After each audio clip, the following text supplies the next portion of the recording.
안녕하세요. 반호박이 성형외과 대표원장 오창현입니다. 만나서 반갑습니다.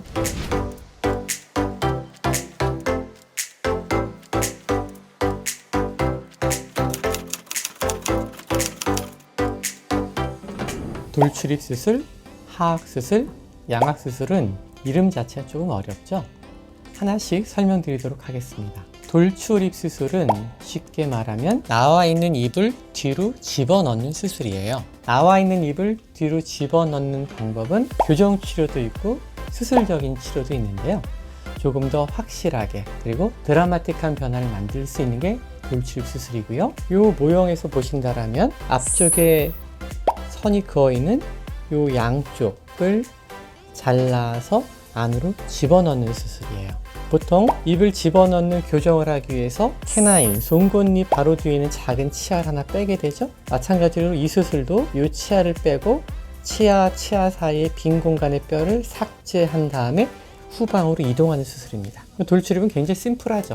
딱 입만 넣어주는 수술인데 굉장히 입을 효과적으로 넣어줄 수 있다. 이게 돌출입 수술입니다. 하악 수술은, 하악이란 말은 이제 로어 조, 아래 턱을 얘기하는 거죠. 아래 턱을 움직이는 수술을 얘기하는 거고요. 동양권에서는 비교적 흔한 하악 수술이 이런 정상적인 교합이 아니라 턱이 이렇게 앞쪽으로 나와 있는 주걱턱인 경우, 이런 경우에 턱을 뒤쪽으로 이동하는 수술 가장 많이 시행하고 있고요. 서양 같은 경우는 오히려 턱의 발달이 충분히 되지 않아서 딥바이트가 생기고 이렇게 위아래 치아 사이에 오버젯이 커졌을 때 이거를 전진하는 수술을 하기도 합니다. 그래서 어쨌든 아래 로어 조, 하악의 움직임을 만든 수술을 하악 수술이라고 합니다. 양악 수술은 아래쪽 턱만이 아니라 위쪽 턱도 움직이는 수술이에요.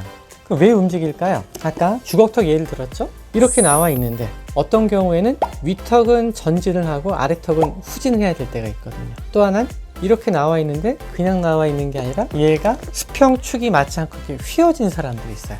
비대칭, 에이시메트릭 케이스, 이런 케이스가 있다는 거죠. 이런 경우 양쪽으로 움직여서 맞추게 되면 조금 더 수술을 효과적으로 할 수 있고 결과를 잘 만들 수 있기 때문에 이렇게 합니다. 돌출입 수술은 설명드린 대로 입을 집어넣는 단 하나의 목적이라면, 하악 수술은 위아래 치아의 위치에 따라서 집어넣을 수도 있고 전진할 수도 있는 그런 수술이 되는 거고요. 양악 수술로 가면 조금 더 복잡해지죠. 주걱턱을 맞추는 것만이 아니라 비대칭도 맞출 수가 있고 전체의 길이가 길면 긴 것도 좀 줄일 수가 있고 입이 나와 있으면 나온 것도 넣을 수가 있고 조금 더 유니버셜한 무브먼트가 가능한 복합적인 움직임이 가능한 수술이 양악 수술입니다.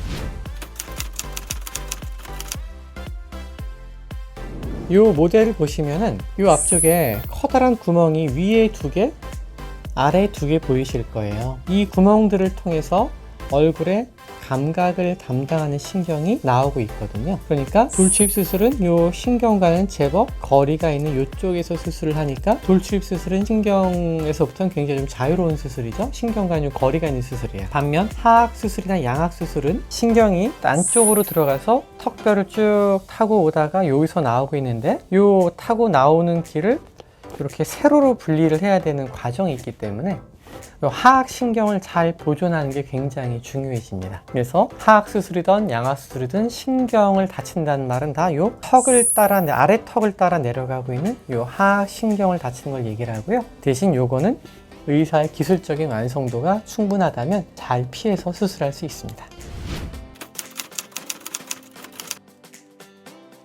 일단 돌출입 수술은 수술 전에 교정하는 경우는 거의 없고요. 돌출입 수술은 말씀드린 대로 치아를 발치하고 비어있는 공간에서 필요한 만큼 뼈를 삭제하고 튀어나온 입을 뒤로 집어넣는 과정인데 경우에 따라서는 이 빈 공간의 일부만 이동할 수가 있거든요. 예를 들어서 치아를 발치했는데 이 치아와 치아 사이 빈 공간이 8mm예요. 우리가 원하는 이동량은 6mm예요. 그럼 2mm가 앞치아가 뒤로 이동하고 나서 갭이 생기겠죠. 그 갭을 2가지 방법으로 없앨 수가 있어요. 첫 번째, 교정 치료를 통해서 그 갭을 닫을 수가 있어요. 두 번째는 보철 치료, 브릿지를 이용해서 그 갭을 닫을 수가 있어요. 돌출입은 그런 과정으로 치료의 완성을 보게 되고요. 또 어떤 경우에는 갭이 없이 완전 집어넣을 수 있겠죠. 그때는 치료가 필요 없는 경우도 있겠죠.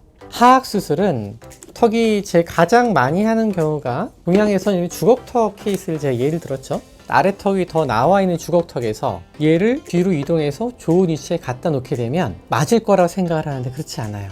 왜냐하면 이렇게 나와 있는 상태에서 이쪽 어금니들이 음식을 먹을 수 있게 서로 교합을 이루고 있거든요. 그런데 얘가 뒤로 이동을 해버리면 오히려 기존에 맞던 교합이 또 잘 안 맞아요. 좋은 위치에, 정상적인 위치에 위턱과 아래턱의 포지셔닝을 정렬을 하고 난 다음에 치아의 미세 조정을 통해서 교합을 더 완전하게 만드는 과정의 교정 치료가 반드시 필요합니다.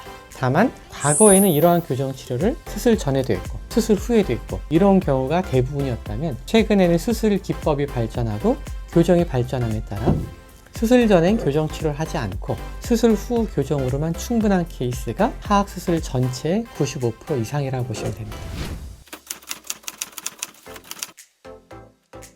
ASO와 하악수술이라고 불리우는 SSRO 수술은 다 나이와 관련이 있습니다. 이 두 수술만이 아니라 얼굴뼈를 수술하기 위해서는 얼굴뼈의 성장이 멈춰야 되기 때문이죠. 그래서 평균적으로는 여성의 경우는 만 16세에서 17세 사이에 얼굴뼈의 성장이 완성이 되고요. 남자의 경우는 만 17세에서 18세 사이에 얼굴뼈의 성장이 끝나게 됩니다. 따라서 이 시기 이후에 수술이 가능하고요. 어린 분들이 병원을 방문하시게 되면 손에 있는 성장판 검사를 통해서 뼈 성장이 끝났는지를 확인하고 수술 시기를 정하게 됩니다. 실제로 나이가 많이 드신 분들에서의 수술은 그리 어렵지 않습니다. 다만 80대 이상에서의 수술은 현실적으로 수술하고 나서 교정 과정에서 치아와 잇몸이 조금은 약하시기 때문에 그리 권장하고 있지는 않고요. 60대와 70대 초반까지는 수술을 잘 진행하고 있습니다.